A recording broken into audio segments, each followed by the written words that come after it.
बानी पीटीआई इमरान खान और उनकी अहलिया बुशर बीबी नए नैब रेफरेंस में शामिल तफ्तीश नहीं हुए। अडयाला जेल ज़राए के मुताबिक नैब टीम 2.5 घंटे तक जेल तफ्तीशी रूम में मुल्जिमान का इंतजार करती रही।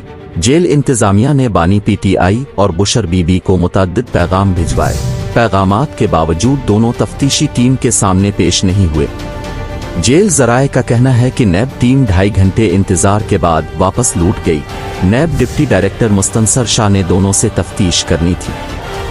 नैब टीम ने बानी पीटीआई और उनकी अहलिया से कीमती ज्वेलरी सीट से मुताल्लिक तफ्तीश करना थी। कल सुबह बानी पीटीआई और बुशर बीबी को अदालत पेश किया जाएगा।